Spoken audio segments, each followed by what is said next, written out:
Hai, Assalamualaikum. Bersama saya Hisham Nabi Hamid. Di Kita Cuba, banyak yang bertanya kepada saya, sama ada pelanggan ataupun kawan-kawan. Dia orang tanya, apa beza Proton X50 dengan produk Ativa? Saya tak nak bash mana-mana produk. Yalah, orang tahu saya jual kereta Proton. Lagi-lagi Proton X50 ni SUV yang terlaris sekarang. Jadi apa yang saya cuba sampaikan ni sebenarnya saya nak anda memilih yang mana sesuai untuk anda, yang mana kereta yang berbaloi untuk anda beli dengan bajet anda sendiri. Hari ini special, saya akan kongsikan 7 info yang anda wajib tahu antara Proton X50 dengan Pro 2 Ativa. Jom kita tengok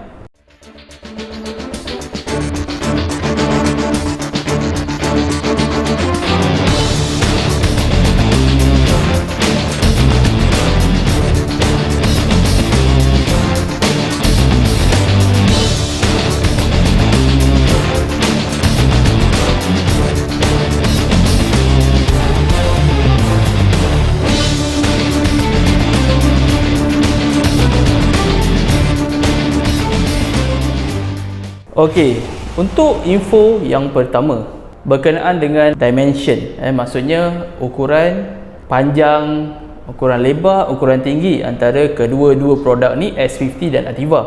Untuk panjang, X50 sebanyak 4330 mm, Ativa 4065. Untuk kelebaran 1795 untuk X50, 1710 untuk Ativa. Ketinggian kereta X50 1609, Ativa 1635, wheelbase 2600 untuk X50 dan Ativa 2525. Jadi anda boleh bandingkan dimension ataupun ukuran saiz yang saya bagi tahu tadi. Yang mana saiz lagi lebar, lagi panjang, bermaksudnya saiz dalam pun memberi kesan. Maksudnya kalau luar tu besar, bermaksudnya dalam tu besar, sepatutnya macam tu. Okey, jadi anda boleh tengok antara saiz tu tadi. Okey, jom kita pergi ke info kedua.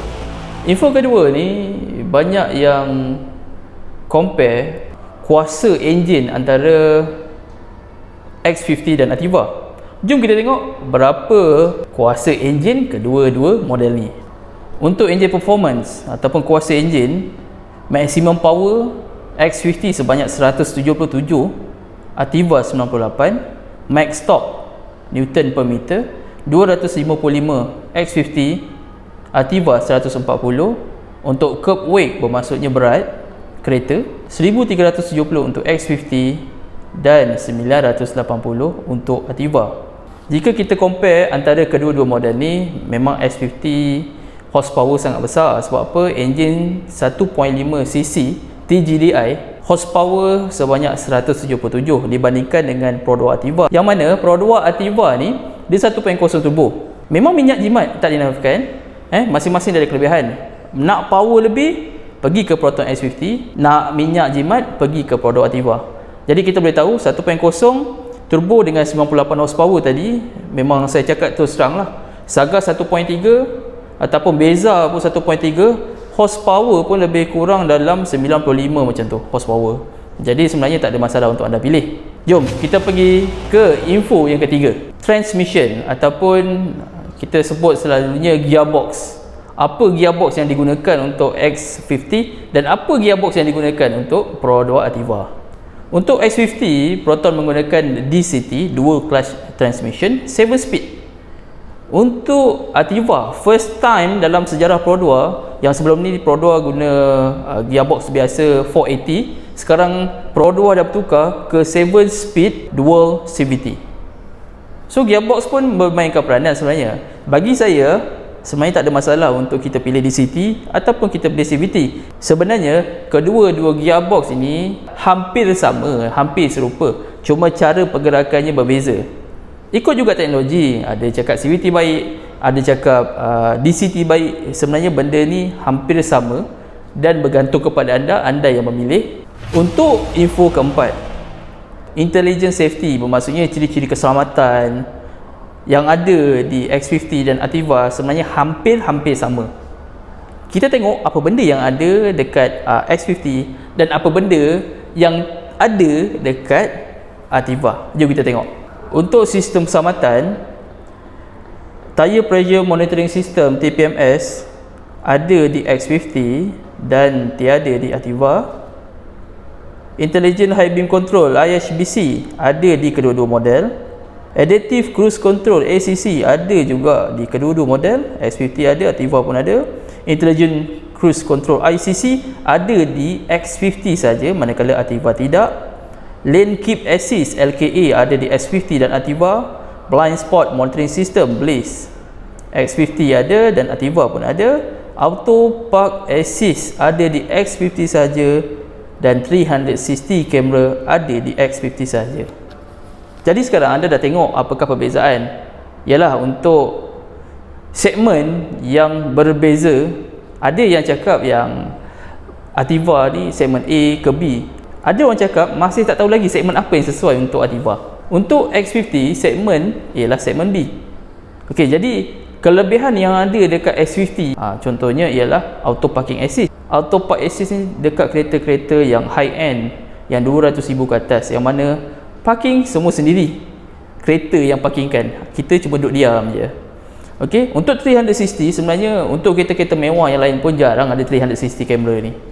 Tapi Proton sebenarnya dia buat satu penanda aras yang baru, yang mana 360 ni sebenarnya wajib ada untuk kereta-kereta di masa akan datang. 360 ni sebenarnya kita boleh tengok depan, kita tengok belakang, kanan kiri dalam masa yang sama. Untuk Ativa, dia tak ada 360, dia ada reverse camera saja. Okey, macam sensor tu tak apalah, itu tak ada masalah, semua kereta ada sensor. Tapi untuk Ativa reverse camera saja, auto parking assist tak ada. Okey, jadi sekarang kita tengok info kelima, connectivity. Okey, untuk X50 dia ada satu apps yang bernama Proton Link. Okey, Ativa tak ada. Apa fungsi Proton Link ni? Yang mana kita boleh lihat kita punya mileage, kita punya minyak, kita boleh buka kereta, kita boleh start kereta, kita boleh buka trunk kereta, banyak lagi. Remote engine start, yang mana kita menggunakan kunci sahaja, kita boleh hidupkan kereta dengan X50. Untuk Ativa tiada. Untuk infotainment system, untuk X50 10.25 inci, manakala untuk Ativa 9 inci. Dan kedua-dua model ni sebenarnya dia ada voice command, yang mana kalau X50 kita akan sebut hi Proton, manakala untuk Ativa hey Google.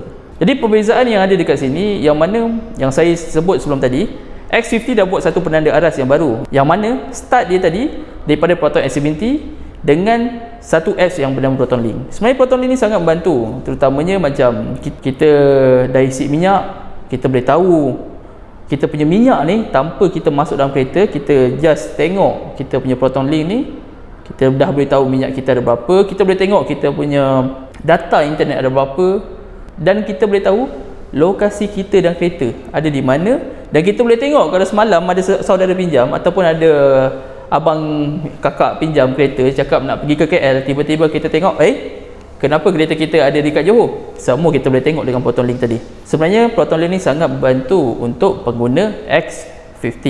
Jom kita tengok info ke-6, exterior dan interior. Untuk X50, untuk welcome lamp ada di X50, Ativa tiada.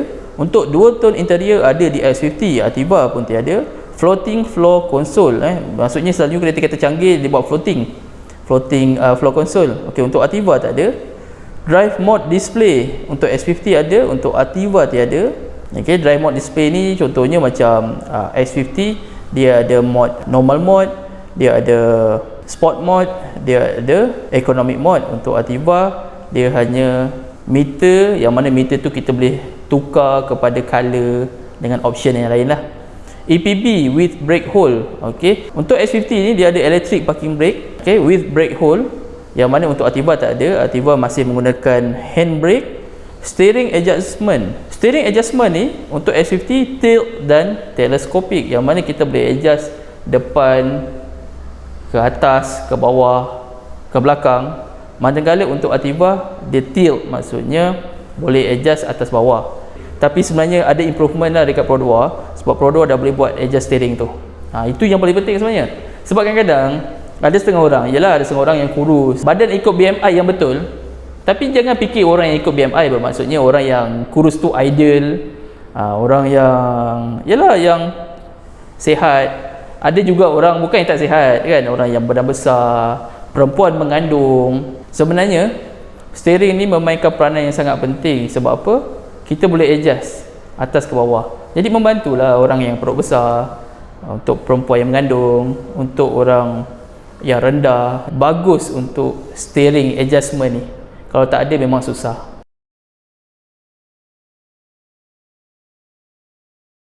Info ke-7.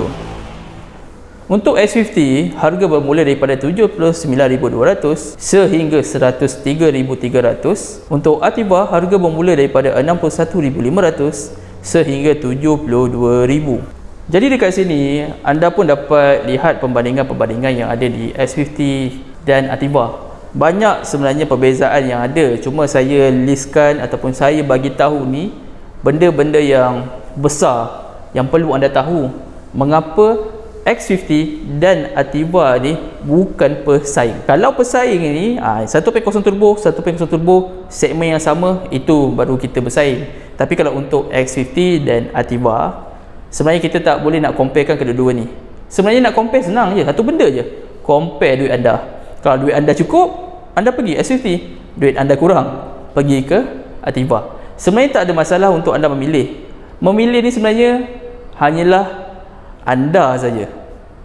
Saya tak boleh memilih untuk kereta apa yang anda wajib pakai, kereta apa yang sesuai untuk anda. Cuma apa yang saya recommend untuk anda ialah tepuk dada, tanya selera, anda nak pilih yang ini ataupun anda nak pilih yang ini.